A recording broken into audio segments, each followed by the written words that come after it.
여러분 안녕하십니까? 대전 세종 충남 지역의 메르스 사태가 악화일로에 있습니다. 그동안 16번 확진자를 통해 번졌는데 새로운 확진자가 나오면서 확산고리가 추가됐습니다. 네, 특히 메르스 병원에 갔던 사실을 숨기거나 격리 수칙을 어긴 확진자까지 나오면서 방역 노력도 물거품이 될 위기에 놓였습니다. 감추면 더 큰 재앙으로 번진다는 사실 잊지 않았으면 좋겠습니다. 안준철 기자입니다. 오늘까지 대전과 충남의 메르스 확진자는 모두 20명입니다. 현재 대전의 메르스 전개 상황을 간략히 정리하면 이렇습니다.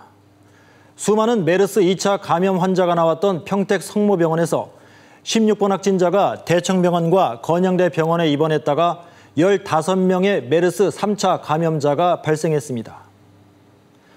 통제된 병원 내 감염이기 때문에 비교적 방역 관리가 잘 되는 것으로 평가받았습니다. 그런데 갑자기 을지대병원이 메르스에 뚫렸습니다. 역시 문제가 되고 있는 삼성 서울병원에 있던 90번 확진자가 충북 옥천의 병의원들을 거쳐 현충일이었던 지난 6일 을지대병원의 응급실을 들렀다가 내과계 중환자실에 입원했는데 이렇게 되면서 지역의 메르스 방역이 새로운 국면을 맞았습니다.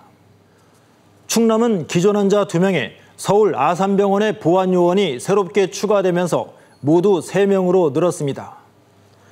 문제는 공주에서 이 보안요원이 자가격리를 제대로 지키지 않고 무단 이탈했다는 겁니다. 오늘 추가된 대전 을지대병원의 확진자와 공주의 이 확진자 때문에 새로운 메르스 확산고리가 생기는 것은 아닌지 우려가 커지고 있습니다. 문제의 90번 환자가 을지대병원을 찾은 것은 지난 6일 저녁 6시 30분쯤. 지난달 27일 삼성 서울병원 응급실에서 메르스 14번 확진자와 접촉해 자택 격리 대상이란 사실을 알리지 않은 것이 사태의 발단입니다. 삼성병원에 갔었다는 얘기를 숨기고 들어왔습니다.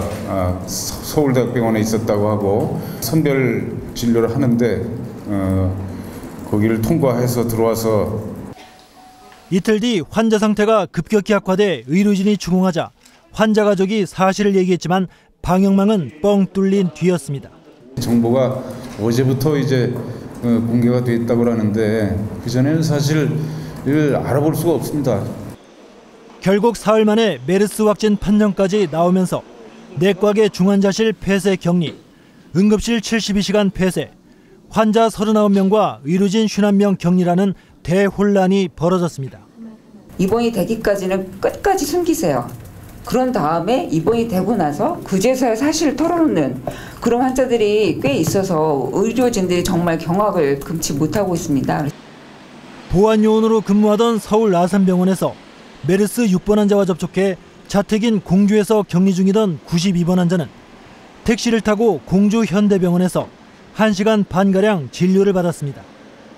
충남도는 이 병원의 외래 진료를 중단하고 역학조사반을 투입해 확진자와 접촉한 병원 직원과 택시 기사 등을 대상으로 조사에 착수했습니다. 아프시고 그러다 보면 방심하셔서 나는 괜찮을 거야 라는 생각 때문에 그러셨는지 저도 이 상황에 대해서는 지금 너무 걱정이 됩니다.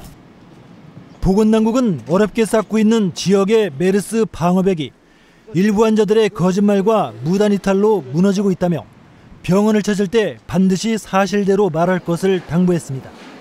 MBC 뉴스 안준철입니다.